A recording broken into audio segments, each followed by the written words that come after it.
Welcome to No Apologies. I'm Dana Lash. Now, as you know, President Biden, he's a giver. So we shouldn't be surprised that this Thanksgiving, our dear leader has looked across our great land and heard the cries of his people. Lo, so when he noticed that his energy prices were causing gas to skyrocket, hyperinflation, and tens of thousands of Americans to lose their jobs, his heart was thus stirred. So this Thanksgiving, Biden's bringing some oily gravy to America. It's disgusting, to Americans everywhere. And he's decided to release 3 whole days worth of energy relief. So don't get carried away. 1 teaspoon of that gravy per American, please. That's correct. Biden has decided to ease America's energy pain by releasing 50 million barrels from our strategic emergency reserves, which on average we consume about in 3 days. Like 2.5 actually. So now the U.S. Strategic Petroleum Reserve is a reservoir of more than 600 million barrels of oil stored in underground chambers in the Texas and Louisiana coasts. And it's there if there's a crisis or something catastrophic or a war or an emergency, something. Normally, an energy crisis isn't actually created by your own president, as our current energy crisis is. When resources get scarce, they get more expensive. This is Econ 101.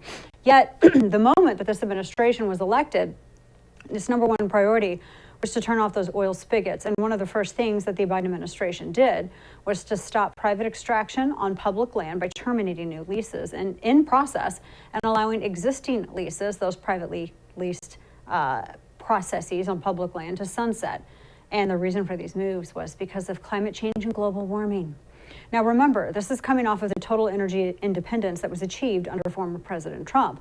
We actually became a net exporter of energy for the first time. By the way, OPEC in 2017 was begging us to stop producing oil so that we didn't destabilize all of the world's oil prices because we were producing so much. Just a quick footnote there. So by the time Trump left office, the U.S. imported no crude oil from Saudi Arabia for the first time in 35 years. You know how we used to fight protracted wars and lay our children on the altar to secure our share of sweet, sweet crude? Yeah, those days were over, and we had our own oil and plenty of it. But it didn't last because within days of Biden taking office, he killed a number of projects, including the Keystone Pipeline, and that delivered millions and millions of barrels of Canadian crude to the world supply. Now, instead of transporting that Canadian crude via pipeline, it now costs more to transport the same crude via railroad using more fossil fuels. Genius. So with the stroke of a pen, more than 1,000 men and women lost their jobs, and over 10,000 jobs and $1.6 billion in gross wages that were planned will now never come to fruition. After Biden placed a moratorium on federal oil and gas leasing, he then moved to ban hydraulic fracking. It was a dream come true for Russia, which, by the way, paid propagandists and environmentalists to spread anti-fracking propaganda. That's a fact. And OPEC, as they seek to return the U.S. to its position of energy independence. The American Petroleum Institute estimated that the Democrats' desired ban on oil and gas development on federal lands would actually cause about 1 million Americans to lose their jobs, and that the U.S. would spend $500 billion importing gas from places like Russia. Now, speaking of Russia, the Biden administration got behind the Russian pipeline Nord Stream 2, which Trump opposed. Biden greenlit the remaining construction carried out by a company operated by a former East Berlin Stasi agent of the pipeline designed to remove Ukraine from its role as an energy facilitator. It was basically part of Russia's energy infrastructure by way of existing pipeline that ran through its territory, and thus it gave Russia an advantage against NATO removing or greenlighting Nord Stream 2. So think about it. Biden gave an American blessing to the pipeline deal between Russia and Germany, destabilizing a NATO relationship, but killed our own energy pipeline deal with our ally, Canada.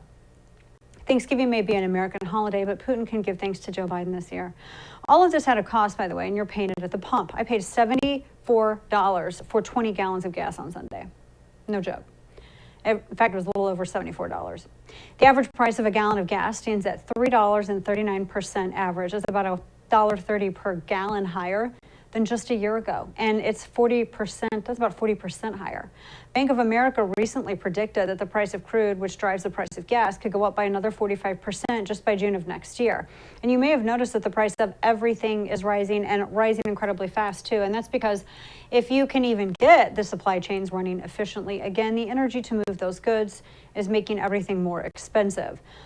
Bottom line, the energy crisis is real and it's completely self-induced. But because Joe Biden's a giver, he's going to fix it by giving us enough oil from the strategic reserve to fuel America for 3 days. So happy Thanksgiving. But guess what? The administration wants you to know the same thing that they always want you to know, that it's not their fault. It's COVID's fault. And that darn COVID virus forcing this administration's hand yet again. They don't want to stick your 5-year-old with a vaccine that the FDA won't even release data about for the next 55 years, but they have to because COVID. And they don't want energy to be so expensive, but it has to be because COVID.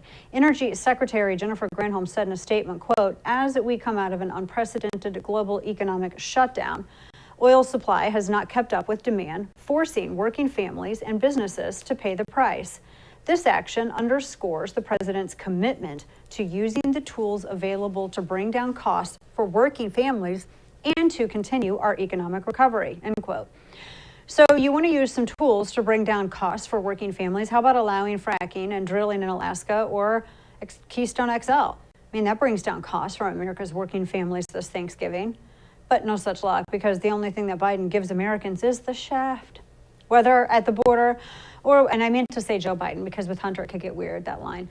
Whether at the border or with a needle in your arm or threatening, again, not Hunter, or threatening to take your job or labeling parents as domestic terrorists or leaving you behind enemy lines with the Taliban, Biden only knows how to dole out pain. Why does he do it? Simple. Honestly, you have to wonder if he cares about average Americans. He cares about global climate change, which is a scientific theory with ever-shifting goalposts. He could care less if you pay more for gas. In fact, actually, he could not care, maybe. In fact, Democrats are happy to do it if it speeds up the move to so-called green energy. Listen to his nominee for Comptroller of Currencies, Saul Amarava, say the quiet part out loud, that the Biden administration's goal is to bankrupt the oil industry. Watch. For certain troubled industries and firms that are in transitioning. And here what I'm thinking about is primarily coal industry and oil and gas industry. A lot of the smaller players in that industry are going to probably go bankrupt in short order. At least we want them to go bankrupt if we want to tackle climate change, right? You know, Omarova is a big CCP fan, right? Mm-hmm. So the administration wants the fossil industry to go bankrupt to speed up the transition to green energy and money to China. Even though gas-powered vehicles are greener than EVs, check my newsletter out about this, EVs contribute to a greater release of carbon dioxide into the atmosphere, to say nothing of the environmental impact that is taking place mining for rare earth elements, or REEs, has on the earth or humans. See, China expanded its Belt and Road Initiative into the Democratic Republic of Congo, solidifying the deal this year, where cobalt, in fact, that's like the 40% of the world's supply, 20% of that is mined by hand by children, and workplace fatalities are high. There's a CBS whole piece on this that shows children actually like exposing themselves to fumes by mining cobalt for your EV batteries by hand. But yet, pretend you're so green. And by the way, this communist Chinese control of cobalt in the DRC, guess who facilitated it? Hunter Biden's firm. That's right, while Joe Biden was VP. And all of it's done so that people can virtue signal with pretend green. I don't care if you have a green vehicle or an electric vehicle, just stop acting like you love the environment more than anybody else. So the only reason why Biden's releasing any oil from our strategic reserves at all is because his poll numbers are lower than a fracking drill in a shale field in Texas. So in other words, this is a cosmetic fix, a Band-Aid that's going to do nothing but lower your energy costs in a significant way. Yeah, it's not going to do in no real significant way. But they keep lying about it all anyways. I mean, here's Jennifer Granholm pretending like the Biden administration is putting America's needs first. Watch. The bottom line is that this president and this administration are looking at every single tool to shield American families from the impact of rising energy prices. And we're working through an energy transition. And we've got to start by adding energy. And the reality is we have to take some time to get off of oil and gas. We recognize this. This is a transition. That's the only time she was honest, was at the very end of that soundbite. We're working through an energy transition to transition off of oil and gas. Just 24 hours later, here's the energy secretary with a slight change of tone. Watch. How many barrels of oil does the U.S. consume per day? I don't have that number in front of me, sorry. So some suggest it's about 18 million, which would suggest you're releasing less than 3 days' worth of supply from the petroleum reserve. Yeah. See, the truth is America has the tools and resources to bring down the cost of energy, but the Biden administration doesn't want to do that. They want an energy transition to green energy. Expensive fossil fuels, they believe, will help speed that transition. Unfortunately, green energy has only ever worked when it is subsidized by you, the taxpayer. So in other words, green energy has never been and still isn't viable. It's just not competitive yet. And we know that because we would be 100% green tomorrow if it was affordable, profitable, and you could rely on it, but it's not. The truth is, you have to have fossil fuels. I mean, for crying out loud, when they use wind, they have to have a gas-powered backup because wind, particularly when it needs to run energy, is a time when it's not actually considered windy season in the areas where the turbines exist. We need fossil fuels to make the economy run, and that's not changing anytime soon.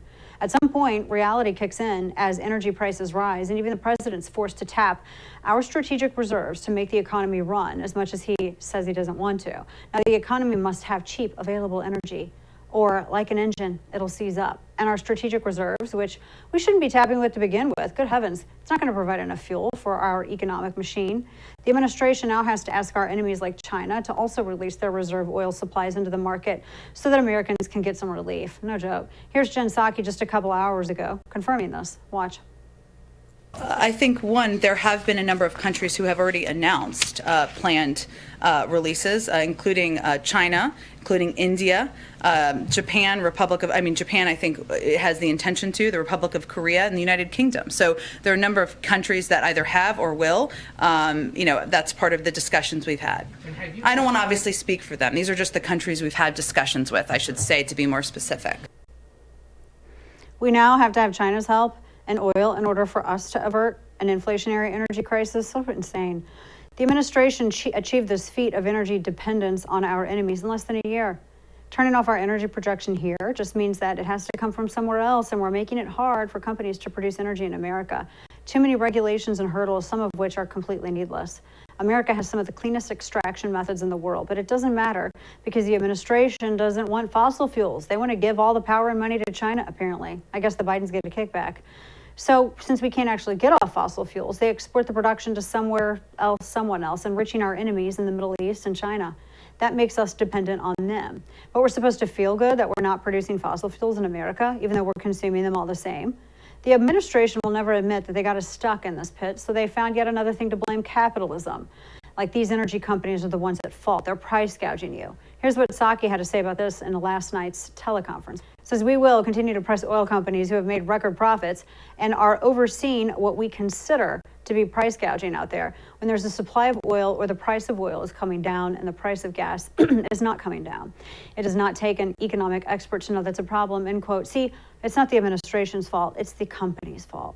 So this is Biden giving us an energy crisis, causing an inflationary crisis, which makes you poorer by the second.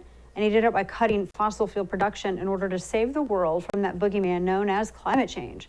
And he decided to do all of it in the middle of a pandemic, taking an economic bounce that was his to inherit and crushing the nation's post-COVID rebound, punishing people who are now punishing him in approval ratings, or disapproval, I should say. So Biden gives you for Thanksgiving 3 days of energy released from the strategic oil reserve plus some change. Yeah, that's not gonna do anything. Trump had a remark about this. He said, quote, "The reserves are meant to be used for serious emergencies like war and nothing else. I understand Biden will be announcing an attack on the newly brimming strategic oil reserves so that he could get close to record-setting high oil prices artificially lowered. We were once energy independent at 1 year ago, and now we're at the mercy of OPEC. Is this any way to run a country?" End quote. No, unless you want to run it into the ground. Biden, again, 10 months into his term, and absolute destruction to the economy, and managed to undo every good thing that he inherited. But if you can be thankful for one thing this Thanksgiving, everyday citizens, it's everyday citizens get who's causing them grief. The pain deliverer in chief, Biden, and his real energy policy is a turkey. So coming up, Kyle Rittenhouse says he supports BLM, which proves he's a white supremacist. Wait, and that narrative's busted. California also ditches A through F grades because racism, apparently. Our friend Niger Innis, the national spokesperson for the Congress of Racial Equality, joins me next to discuss. You have homeowners insurance for a good reason, because without it, a fire, flood, or burglary could destroy you financially. But there's another major crime your homeowner's policy doesn't cover, and it's called home title fraud. Law enforcement calls title fraud one of the fastest growing crimes, and it can ruin you financially, which is why you need Home Title Lock. Title fraud happens when a criminal forges your signature on documents stating you sold your home to them. They take out loans against your home, leaving you with payments, and you spend a fortune in legal fees trying to prove you didn't commit fraud. Home Title Lock puts a barrier around your home's title, and the instant they detect anyone from a cyber thief to a renter to a relative trying to forge their way under your home's title, they help shut it down. Visit HometitleLock.com, register your address to see if you're already or potentially a victim. Enter code radio for 30 free days of protection.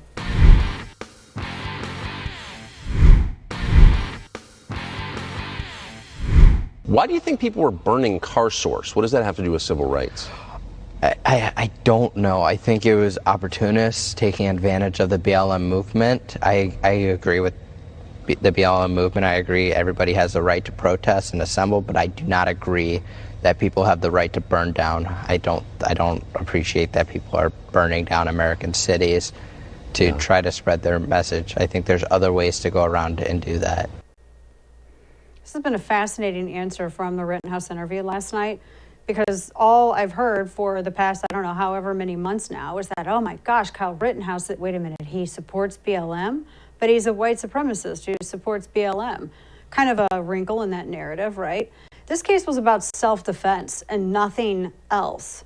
That's all it was. Niger Innis is national spokesperson for Congress of Racial Equality. He joins me now to discuss this. And of course, California's latest insanity. Niger, always good to see you. It's been a long time. Thanks for being here. My pleasure. I'm kind of not amazed. I mean, I think I've come to expect it. I'm not quite sure why this particular soundbite. I saw a lot of people on the left trying to make a really big deal of this last night. And I don't care if someone disagrees with me about certain issues or if we don't see eye to eye on certain issues. I just think, what does that have to do with self-defense, either in this case or in the case of Jaleel Stallings or in the Andrew Coffey case? I mean, I could sit here and go on and on and on. I'm sure that all of these individuals within the past 2 years that have been in court and have successfully defended themselves and been acquitted and acted within self-defense. What does anyone's personal belief have to do with that, Niger? Well, you have members of the left media and among the left activists that are trying to maximize a statement that an innocent young man, I believe he's 18 years old, has just gone through the ordeal of a lifetime that I would not want to wish on anyone. And the poor young man just wants to go to school, just wants to go to university, I believe University of Arizona, and attend that school. I think he's an online student. He would like to do it in person. He's probably going to be compelled to do it online, at least initially. He just wants to get back to normal life. He does not want to be viewed as what the president of the United States irresponsibly, unfortunately, called him, which is a white supremacist, or implied that he was a white supremacist. He doesn't want that label. And so consequently, he did the gut instinct, the easy reflex, which is to say, I'm not a racist. I support BLM, while not knowing the implications of such a statement. It's not his fault, but I know why and what the left is doing to maximize that statement for their own ends, and it's not in the interests of Rittenhouse. Yeah, it was interesting to watch that happen back and forth last night, and it really was. I mean, this really was, I think, an effort by, some of those that we oppose ideologically to really kind of, really put self-defense to the test. I mean, with every other variable that was thrown in, it really was about self-defense. And I was fascinated that this got most of the coverage. You had the Andrew Coffey case that happened the exact same night. That was a no-knock raid. That happened the exact same evening. And then you had something similar. This was 2 days. This was in Minneapolis, and it was 2 days after Floyd's death, when you had Jaleel Stallings, CHL holder, in front of his business on his property with his lawfully carried firearm, and he was defending himself against unmarked police vehicle that was firing off non-lethal rounds, which how are you supposed to know when it's an unmarked vehicle and you have plainclothes people driving and SWAT's in the back? You don't know. And he successfully defended himself. Nobody talked about those cases. And I kind of have to wonder, I mean, do you really think that this is a war on self-defense, period, no matter the tool used to do it? There's no question that many within the left, even the so-called reasonable people on the left, someone like Bill Maher, has been hostile to the Second Amendment, has been hostile to, and has said quite openly, a number of folks have said quite openly that it should be taken away from the Constitution or regulated to such a degree that it becomes irrelevant. It becomes an amendment without any teeth. It becomes an amendment that is unusable. And there's no question that the issue of self-defense, and clearly in the case of Rittenhouse, it was an example of self-defense. They want to take the subject matter away from the issue of self-defense, take it away from the Second Amendment and how critically important it is. They have been losing that argument. When Robert Kennedy Jr. can say that the Second Amendment is, and I'm paraphrasing, but the Second Amendment is the only thing holding up our Constitution in the current state of affairs. Robert F. Kennedy Jr. is no right-wing extremist, far from it. Right. For him to say that is extraordinary. It's something that you and I and others among our crowd have been saying for years. But for him to say that, that means that the argument is penetrating honest, decent Americans throughout the spectrum, political spectrum. That's a really good point too, because he's not. It's not like he's where we go for conservative. Not a conservative, really, but common sense. I think I love that common ground of common sense, Niger. I wanted to ask you about this story. I was looking at this piece. Schools in Los Angeles and San Diego overhauling the traditional A through F grading system. This is like the in the line of wokery, in a bid to raise student grades and eliminate what they say are racial achievement gaps. So they're eliminating grades, and this is after it was discovered that 46% of these students at these schools of this projected 2022 class, that they're on track to meet state university system admission requirements, compared to 59% from the year before. I mean, obviously it's taken a hit. I think everybody's staying at home and doing classes at home and having that be very inconsistent. But what gets me, Niger, with this is this: we've seen stuff like this before, whether it's in California or in New York or elsewhere. I look at this like this is the educational system. These are teachers in the classroom. Your job is to teach kids, and if you are unable to impart upon them the lessons and have them understand these lessons, then to me that's a failure of the system, and they shouldn't be failing our kids further by saying, well, we're just going to eliminate A through F grades. We're going to eliminate the grading system because not everyone can meet it. Isn't that what I think? What was it? The phrase that Bush said was the racism of lowered expectations, or the subtle bigotry of lowered expectations. Bigotry of low expectations. Yeah, exactly. This angers me for these families, because I feel like the teachers are just, and the system's giving up on these kids. Well, yes, it is. That is exactly what's occurring, is that you have these schools, mostly public schools. And let me say for the record, I'm a product of the public schools. I'm a proud supporter of good public schools. But I believe that public schools that are not doing the job with our children, that are failing our children, need to be held to account. And when you have, and don't take it from me, take it from from one of the officials that's involved in this business, equity has to be a part of grading reform. Equity has to be a part of grading reform. And of course, they're talking racial equity. I suppose at some point they might talk gender or sexual orientation equity, but essentially what they're trying to do is move away from the schools being held to account and the failure of our children. And that is really, really, really unfortunate, because what they're ultimately communicating, Dana, is that Black and Hispanic kids, and by the way, you should know, and I'm sure you know, and your audience should know, that they're dealing with a achievement gap between not Black kids and white kids. They're dealing with an achievement gap between white kids, Asian kids on one end, and Hispanic kids and Black kids on the other end. So if it was simply about so-called white supremacy, then how is it that Asian Americans are not a part of that formula? The bottom line is that what they are subtly communicating to minorities, blacks and Hispanics, is that you are genetically inferior, that you are incapable with the right type of schooling, with the right kind of teach, the right kind of classroom, the right kind of school choice, the right type of opportunity to pursue an education that is appropriate for yourself, that you're inevitably going to fail. And that because of that, you have to have a de facto, what is called race norming. That's ultimately what they're trying to get to.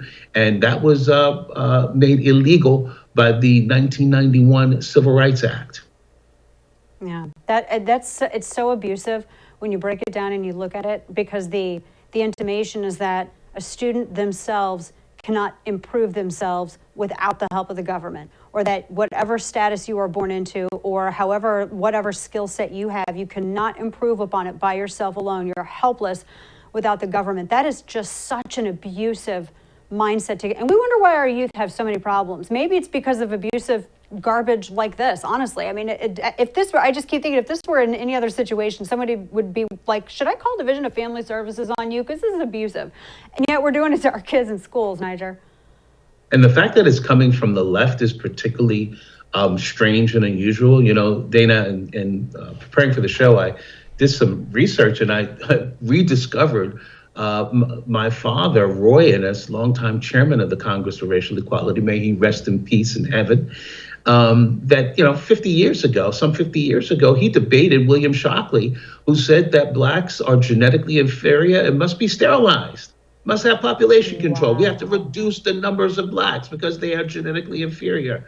Well, essentially, that's what many are manifesting on the left when they promote these programs. And, look, let me not presume that everyone engaged in this is not trying to do the right thing, but they have to know ultimately what they're doing and what they're communicating to the public at large and to our children. Right. Exactly, to our kids, failing them with this. Awful. Niger Innis, so appreciate your voice on this. It's good to see you. Happy Thanksgiving, my friend. Happy Thanksgiving, Dana. Thank you. All right, folks, coming up, we take a look at how bail reform made this tragedy at this Christmas parade in Waukesha possible. We'll speak with attorney Jenna Ellis. Stay with us.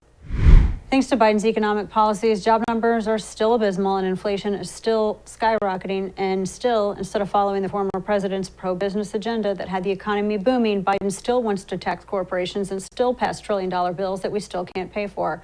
It's time for you to take proactive steps to protect your wealth in retirement by investing in gold and precious metals, and Legacy Precious Metals can help. Washington keeps printing money to pay for their outrageous bills, but all that does is devalue your dollar.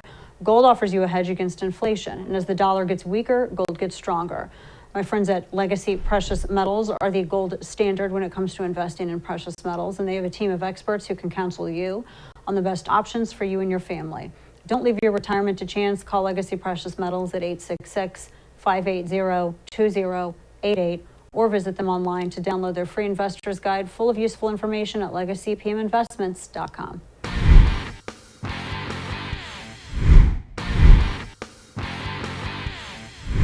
Welcome back. So we've been watching this situation in Waukesha, Wisconsin, where 5 people were murdered and close to 50 injured, including 2 kids who were in critical condition, last development. And it was after a criminal was let out of jail, and then he drove his car right straight up into a Christmas parade. So literally the day after, AOC sent this memo to the New York City district attorneys requesting information on bail reform. You'd think she'd be trying to raise bail standards so incidents like this don't happen. But no, it's weird because they had bail reform in New York and it was so disastrous that they actually had to go back on it. So has she not been paying attention to what's happening in her own state? So she's committed to creating this cashless bail society in the name of equity, right? And her fellow squad member, Rashida Tlaib, also weighed in on the need to end federal prisons. Axios' Jonathan Swan questioned this. Watch. To what extent have you wrestled with any potential downsides of releasing into society every single person who's currently in a federal prison? Yeah, I think that everyone's like, oh my God, we're going to just release everybody. That's not what I'm saying. Yeah, but did you see how many people are mentally ill that are in prison right now? No, I know, but the act that you endorsed actually says release everyone in 10 years. But think about it. Who are releasing? But there are like human traffickers. Oh, I know. Child sex. So let's get some perspective on all of this from attorney Jenna Ellis. As you know, she advised former President Trump. Jenna, as always, good to see you. Happy Thanksgiving. Thanks for being here. Happy Thanksgiving, Dana. Great to join you.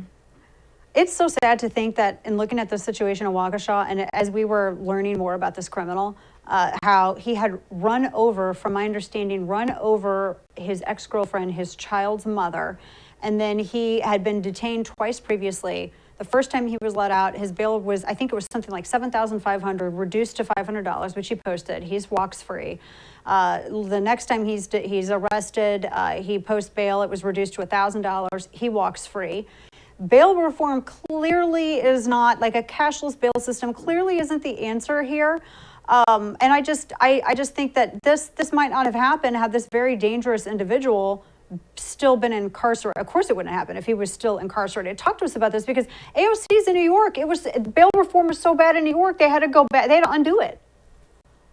Yeah, well, this is an attempt by the left to completely reform the criminal justice system. And instead of using it as intended, which is to promote good and restrain evil, the full purpose of government, what AOC and the people like George Soros, who are intentionally targeting the criminal justice reform, every element from bail reform to putting in leftist prosecutors to trying to say that the system is all about equity instead of justice, this is attempting to diminish the ability for community safety and to make sure that we actually carry out justice in our system. So the purpose of bail, so that people know, most district attorney's office have what they call a bail schedule. The Milwaukee District Attorney's Office actually, in this case, issued a statement that this doesn't abide by their typical schedule. Why is that? They need to answer for that. Because when you have someone like this guy, Darrell Brooks, who clearly was already arrested for other violent offenses, allegedly, of course, he deserves a presumption of innocence,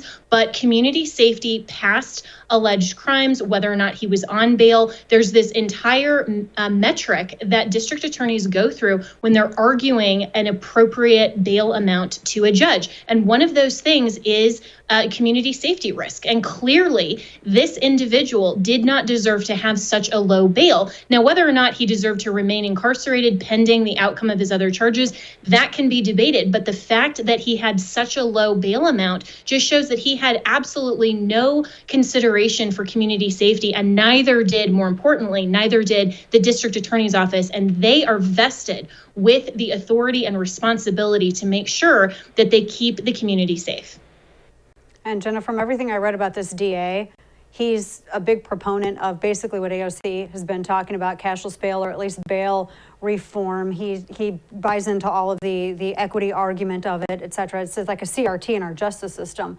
And I hate to say amused, but I don't know what any other word for it, when I saw the announcement that they're going to investigate as to why this last bail amount was set so low, why he was released. I mean, clearly, because it's their policies. It's like he's investigating himself, Jenna. How do you trust that kind of non-accountability? You don't. And obviously, this was just one routine run-of-the-mill case to them that they argued a very, very low bond schedule amount.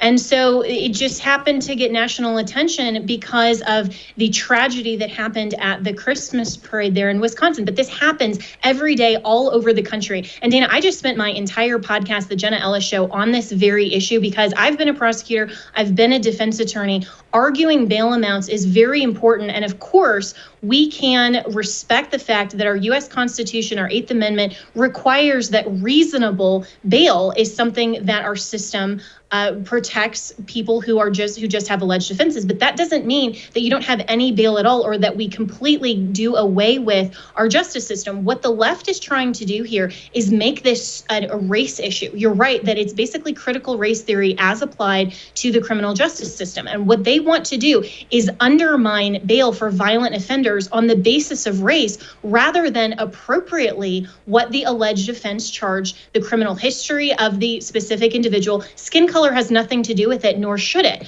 But when you have violent criminals, especially who are currently apparently on bail, skipped bail, committed another violent offense and are rearrested, then of course these are things that need to be taken into consideration when arguing what type of bail is reasonable. Yeah, and we see this, as you said, this happens all over every day, all over the country. And interestingly, the cities that have the highest crime rates, They have the highest recidivism. They also have this problem with bail reform as well. Unbelievable. Well, hopefully this is something that we can fight and change. Jenna Ellis, always good to see you, Jenna. Thank you so much. Oh, thank you. Happy Thanks so Thanksgiving. much. Happy Thanksgiving. So coming up, Kyle Rittenhouse says that he supports Black Lives Matter. But what does it have to do with self-defense for all of the left that was going nuts about this yesterday? Nothing. We'll talk next. So by now I'm sure that you figured out that the First TV was named after the First Amendment of the Constitution, specifically about free speech. We believe that the right to speak out about what we believe is the most fundamental thing about being an American. It's an important part of this republic, and we need you to join us. So activate and become a part of that fight. Visit thefirsttv.com/support or the First TV app and learn how you can join the fight by supporting The First. Black Rifle Coffee develops their explosive roast profiles with the same mission focus they learned as members of the military. They're founded and operated by veterans, and they know what a quality cup of coffee means to active duty troops who are away from home for the holidays.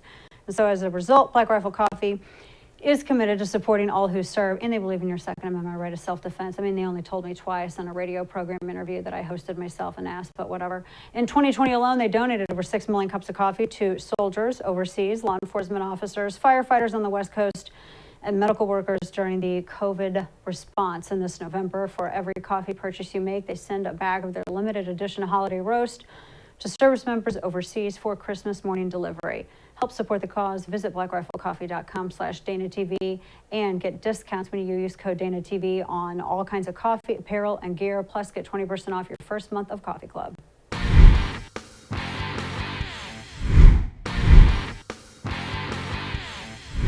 Tucker Carlson did an interview with Kyle Rittenhouse last night. One of the more controversial moments that came out of the interview was Kyle saying that he supports BLM. Now, I think, honestly, his lawyers told him to do that, and I think it's actually very clever. But take him at his word that he supports BLM. Okay, and who cares? Honestly, his politics weren't on trial. His self-defense was. And maybe some conservatives, and they are because I've heard of them, are bothered about his take on BLM, but I'm not, because unlike a lot of pretenders, I actually believe in a thing called consistency. I believe in a thing called principles. And one of the principles is that we believe in people's liberty. You can believe what you want. You can have your own opinion and be wrong. I'd agree with you, but we'd both be wrong. But you can have your opinion and you can be wrong. And I don't care. I don't have to agree with you in order to defend your right of self-defense. Another principle that conservatives believe in is that Lady Justice shouldn't care what your politics are.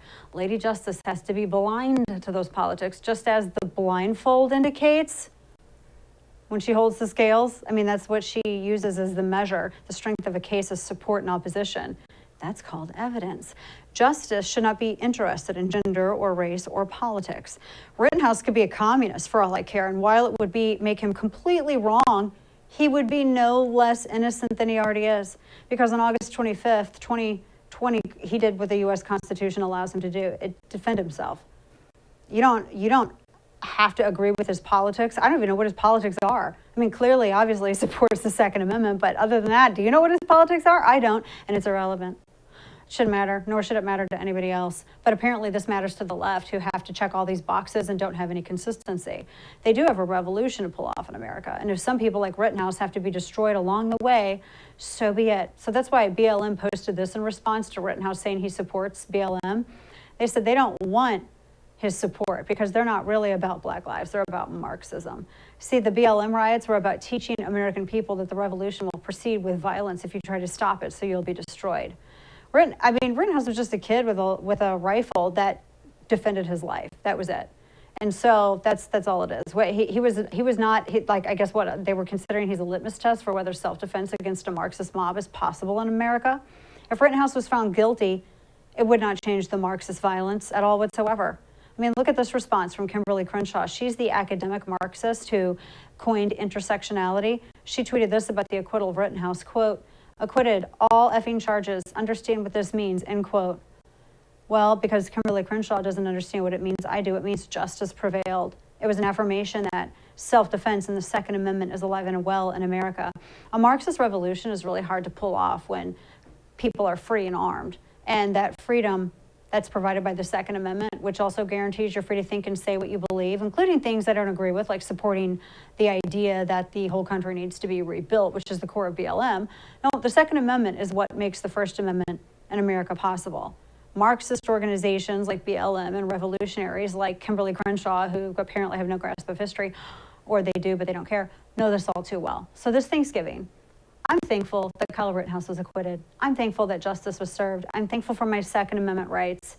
And it doesn't matter who he supports or what he believes or what anyone else believes. You have your right of Second Amendment self-defense. I'm thankful for that. That does it for us tonight. Thanks for tuning in. Good night, and don't bend the knee.